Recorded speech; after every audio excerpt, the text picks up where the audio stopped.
Hola, ¿qué tal? Bienvenidos a nuestra última sesión de nuestra materia de microeconomía. El día de hoy vamos a hacer un pequeño resumen de los 6 temas que vimos y trataremos de darle un contexto un poquito más amplio y que pueden entrelazar los diferentes temas en el sentido de la utilidad de la microeconomía.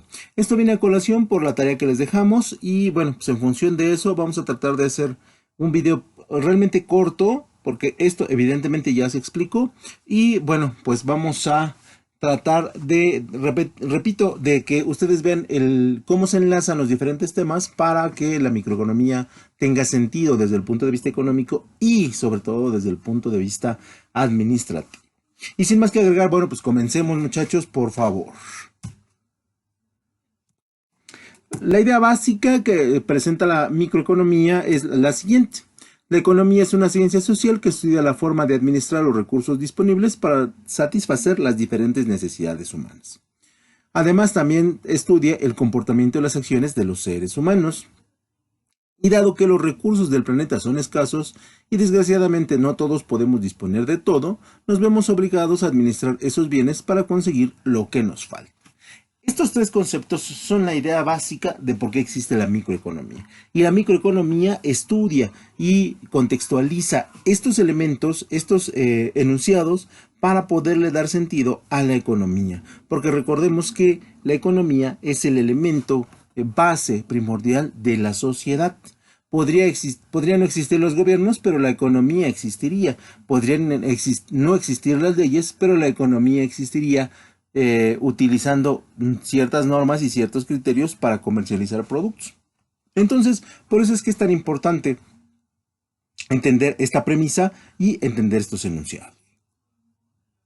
Y finalmente, la ciencia económica envuelve la toma de decisiones de los individuos, la organización y los estados para asignar los recursos que se consideran escasos. Porque también tenemos que decir que en la economía hablamos de recursos. Y como en su casa, como en la mía, como en cualquier país del mundo, los recursos no están disponibles en su totalidad o no a manos llenas, ¿no? Sino que siempre estarán limitados por la escasez.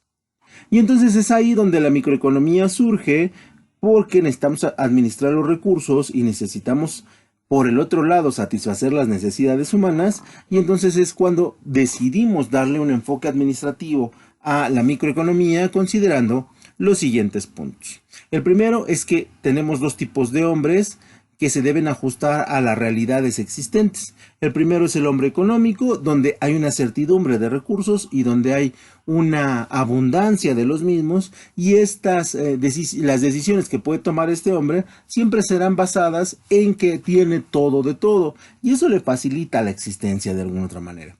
Desafortunadamente, pues esto sucede muy pocas veces en la vida cotidiana o en cualquier país o en cualquier región. En la mayoría de las ocasiones nosotros consideramos al hombre administrativo, aquel que tiene pocos recursos y que los debe administrar en beneficio de una sociedad.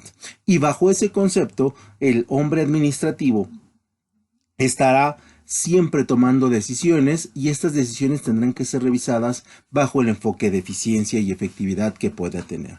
Por lo tanto, los enfoques administrativos sugieren más que en la realidad nosotros tenemos hombres administrativos que hombres económicos.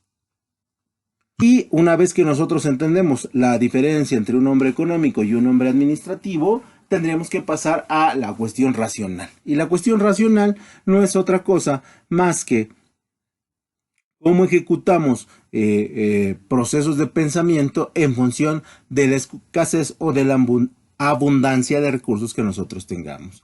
Y la primera racionalidad es la natural, ¿no? La que parte de los instintos y de los elementos con los cuales nos rodeamos que nos pueden dar una escasez o una abundancia en relación a los recursos disponibles.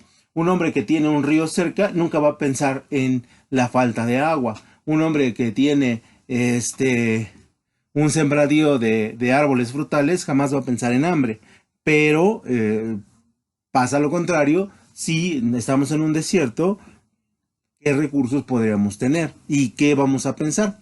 En el segundo lugar está la racionalidad instintiva, que no es otra cosa más que la programación a través de miles de años que tenemos para reaccionar a diferentes situaciones. Después tenemos la racionalidad tradicional, aquella que se nos inculca a través de la región en la que vivimos y sobre de la cual, bueno, se establecen formas de pensamiento y formas de comportamiento dentro del grupo social. Después tendremos la racionalidad política, que no es otra cosa más que actuar en beneficio de un grupo social a través de la discusión, a través del diálogo y a través de los acuerdos, que esta es la más cercana a la parte administrativa, porque en esencia buscamos eso, buscamos ejercer una coordinación de los esfuerzos a través de normas y de reglamentos. Y finalmente tendríamos la racionalidad financiera, que es la utilización de los recursos monetarios en la generación de beneficios para toda la sociedad. Por lo tanto, estos racionales son la manera en cómo pensamos en muchas ocasiones y en cómo tomamos decisiones. Por el otro lado, ya una vez que establecemos la idea básica de la economía, una vez que entendemos los elementos racionales y los tipos de hombres con los cuales nos vamos a encontrar en la naturaleza, pues pasaríamos al campo de acción de la microeconomía. Y en ese sentido, bueno, nosotros tendríamos que establecer que el primer campo de acción que tiene la microeconomía es el total de consumidores que tiene una sociedad o una región, porque son a ellos a los que nosotros les debemos dar todos los elementos necesarios para sentirse satisfechos dentro del grupo social. Después vamos a encontrar las decisiones empresariales, en las cuales estas decisiones en principio y como elemento básico se van a fundamentar en productos o servicios. Precios, costos, cantidades, utilidad, funcionamiento y todas aquellas variables que los empresarios desarrollan a través de sus productos y servicios y de sus empresas. Y después evidentemente tendremos el mercado, el lugar donde los consumidores y los productos o servicios interactúan y se determina un movimiento de el dinero del consumidor, del vendedor y de las mercancías. Y este es el pequeño engranaje que empieza a girar y empieza a girar y le empieza a dar dinamismo a una sociedad. Y finalmente el equilibrio de los mercados, donde aquí interviene de manera directa o indirecta, ya dependerá del tipo de gobierno, el mismo, con la intención de que no haya productos que eleven la inflación, que eleven los costos o que de alguna otra manera nadie los pueda adquirir. Por lo tanto, los equilibrios del mercado son extremadamente necesarios para controlar los flujos inflacionarios. Después, continuando con los campos de acción de la microeconomía, nosotros estaremos con la teoría del consumidor, donde la microeconomía estudia la teoría del consumidor bajo el concepto de la cesta óptima. Y nos habla, este concepto es interesante porque nos habla de cómo es que a partir de nuestra edad, a partir de nuestra clase social y a través de nuestro poder adquisitivo, nosotros vamos a determinar qué es lo prioritario que debemos comprar. Evidentemente no es lo mismo una mujer casada de 30 años con 2 hijos y un esposo que una mujer casada, una mujer soltera de 30 años que vive con sus papás o que vive en su casa propia, ¿no? Aquí el número de cosas que va a adquirir serán diametralmente opuestas y diametralmente diferentes en términos de presentación o de costo. Después vamos a tener las teorías de las empresas, donde vamos a estudiar las decisiones óptimas sobre la producción, sobre los procesos productivos, sobre los costos y sobre los elementos de la distribución. Y después vamos a tener las teorías de equilibrio que ya hemos anunciado o que ya habíamos mencionado, que donde se identifica la existencia de condiciones de equilibrio, la singularidad y la estabilidad. Cuando hablamos de equilibrio es donde la mayor parte de las personas pueden adquirir un producto o servicio, porque es un producto accesible, donde hablamos de productos singulares, que son aquellos que solamente algunas cuantas personas pueden adquirir, pero que, bueno, a partir de su esfuerzo y del poder adquisitivo que tienen o de los negocios que tienen, esto nos ayuda a que ellos puedan comprar un producto o aquellos productos de estabilidad, aquellos productos que también todos podemos consumir a partir, no solamente porque sean baratos, sino porque los necesitamos dentro del grupo social. Llámese un refrigerador, llámese una estufa, llámese una televisión, una sala. Son productos que sí o sí debemos de adquirir. Y finalmente están las teorías del mercado, donde analizamos diferentes regímenes de mercado, como el oligopolio, como el monopolio, como el monosopolio, como la competencia perfecta, que nos ayudan a entender cómo es que se mueven los productos y servicios dentro del grupo social.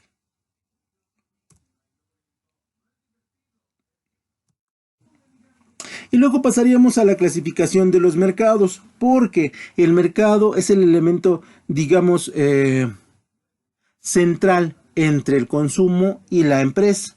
Y el mercado determina el dinamismo de la microeconomía o el poco movimiento que ésta tiene. Y por lo tanto, dentro de los mercados, nosotros vamos a encontrar que tenemos los mercados internacionales, ¿no? Tenemos los mercados nacionales, tenemos los mercados locales, tenemos los mercados de productores y de revendedores, tenemos los mercados de competencia perfecta e imperfecta y tenemos los mercados de producto o servicio. Todos estos se vinculan, se relacionan, dependen unos de otros y esto es lo que nos importa, que haya múltiples tipos de mercados para que múltiples tipos de empresarios y múltiples tipos de consumidores puedan interactuar y puedan adquirir, comprar, rentar, revender diferentes productos. Porque eso, repito, le da movimiento a la microeconomía.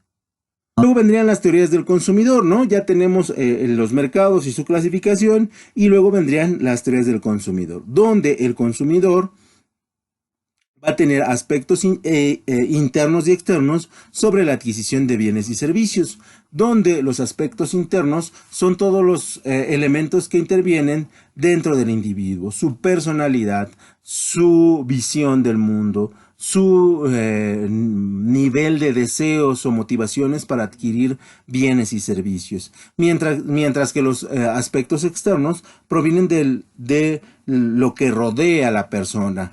Esto es la publicidad, esto es los medios, esto es los vecinos, esto es las tiendas departamentales que de alguna u otra manera siempre lo están bombardeando para que él pueda adquirir diferentes productos y servicios y con esto se sienta satisfecho. Por lo tanto, los consumidores van a estar sujetos a ideas propias y a ideas externas que normalmente las empresas implantan en ellos para que adquieran diferentes productos o servicios. Y luego en este vínculo estaríamos desarrollando las teorías de oferta y demanda, porque son leyes que nos permiten entender cómo es que funciona el consumo en relación a los productos y en relación a los mercados. Y por lo tanto, tendríamos que establecer que la oferta es la cantidad de bienes y servicios que se ofrecen que los oferentes, o sea, las empresas, están dispuestos a poner a la venta en el mercado a un precio correcto. Por lo tanto, la oferta serán todas aquellas empresas que ofrecen productos a los consumidores finales, a los consumidores industriales, a los consumidores gubernamentales que, buscan satisfacer una necesidad en específico. Y después, en términos de economía, la demanda será la cantidad y calidad de bienes y servicios que pueden ser adquiridos a los distintos precios que propone el mercado por el consumidor en un momento determinado. Por lo tanto, la demanda son todos los consumidores habidos y por haber que buscan satisfacer necesidades generales, necesidades específicas o necesidades de otro tipo de características, ¿no? Bien puede ser de estatus, bien puede ser por clase social, bien puede ser por zona geográfica, en fin, por muchos elementos. Por lo tanto, una vez que establecemos la demanda, la oferta, el consumo y el mercado, necesitamos establecer el punto de enlace, que sería el proceso productivo. Y dentro del proceso productivo, nosotros vamos a entender que necesitamos una curva de aprendizaje para cada vez más producir un producto con la mayor eficiencia y la mayor productividad posible. Por lo tanto, las empresas siempre van a estar tratando de mejorar sus procesos de aprendizaje porque esto les va a desarrollar procesos productivos más eficientes, que le cueste menos a la empresa producir y que pueda vender a un precio mayor. Y en ese sentido, también puede entenderse como una serie de operaciones y procesos necesarios que se realizan en forma planificada y sucesiva para lograr la elaboración del producto. Por lo tanto, un proceso productivo se vale de información y tecnología que se utiliza por las personas para la fabricación de un producto. Y entonces es ahí que es importante que sepamos cómo actúan los consumidores, que sepamos cómo están conformados los mercados para poder crear procesos productivos que se adapten cada vez más a este mundo tan cambiante. Y dentro de los diferentes tipos de procesos productivos, nosotros vamos a encontrar tres. La producción en serie, que son aquellos productos que tienen altísima demanda y que normalmente no cambian durante el tiempo. El ejemplo más contundente de una producción en serie por parte de un producto sería la elaboración de la sal, ¿no? Que no tiene mayor ciencia, la agua embotellada, que no tiene mayor ciencia, el empaquetamiento de papel higiénico, que son productos que todos necesitamos y que todos vamos a consumir. En este tipo de producción, normalmente el individuo no mete mano, ¿no? Son procesos automatizados, donde prácticamente las máquinas hacen todo el proceso y los humanos solamente empaquetan. También debemos decir que en la mayoría de los productos alimenticios o de consumo en base a alimentos, ya sean naturales o chatarras, se utiliza este tipo de producción. Luego tendríamos la producción bajo pedido, que esto normalmente se ubican a los elementos muebleros, ¿no? Todo lo que es de mueblería trabaja bajo producción en pedido, ¿no? Porque, bueno, pues no es fácil producir a lo mejor 30 salas y que estas salas no sepamos si se van a vender. Aquí sucede lo contrario. Llega un mueblero y te dice quiero 30 salas y llega otro mueblero y te dice quiero 25. Y entonces tú haces una producción de 45 salas y ya te resulta pues más adecuado que fabricarlas y ver si se venden. Y luego tendremos la producción por lote, que esta, bueno, pues básicamente es para aquellas empresas que tienen diversos tipos de productos, que tienen un esquema de ventas alto y que, bueno, en los primeros 3 días de la semana fabrican el producto X y los otros 3 días de la semana fabrican el producto Y, ¿no? Y la siguiente semana producen el producto A y a la mitad de la semana el producto B.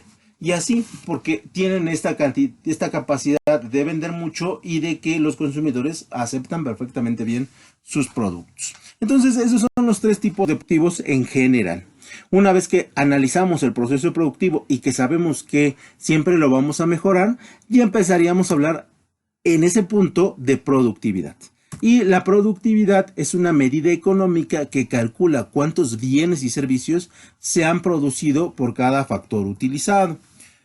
El objetivo de la productividad es medir la eficiencia de producción por cada factor o recurso utilizado, entendiendo por eficiencia el hecho de obtener el mejor o máximo rendimiento utilizado con el mínimo de recursos. Y es ahí donde el administrador entra en juego. Bueno, también en las otras etapas, pero aquí se ve ya más claramente porque la productividad atiende a una definición administrativa básica. Entonces la productividad es un proceso que sí o sí deben de llevar a cabo las empresas, los negocios, los servicios y todo aquel que esté inmiscuido en la microeconomía.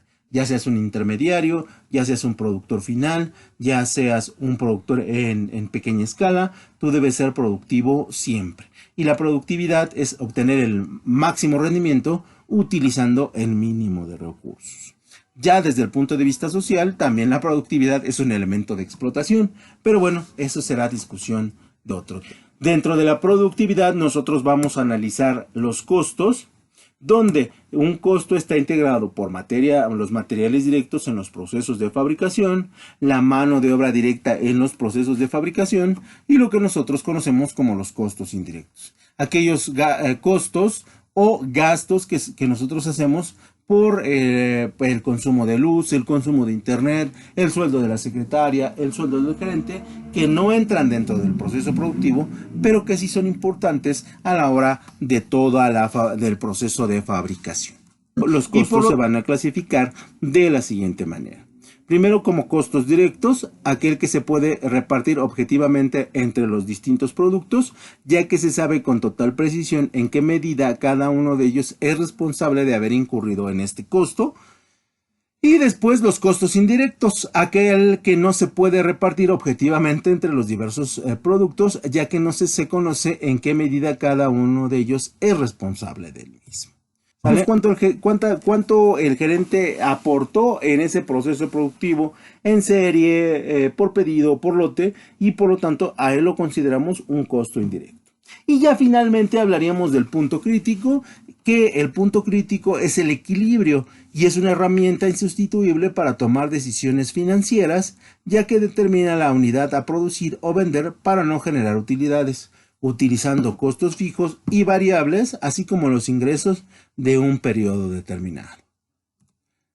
Y finalmente, la teoría objetiva de la distribución, que nos habla de la distribución de los salarios, que nos ayuda mucho a la generación de costos bajos y nos ayuda mucho en la generación de la productividad, donde la teoría objetiva del salario parte de la teoría del valor, afirma que el trabajo socialmente necesario de toda la población económicamente activa de la sociedad crea el producto social, y esto es lo que se reparte entre las distintas clases sociales.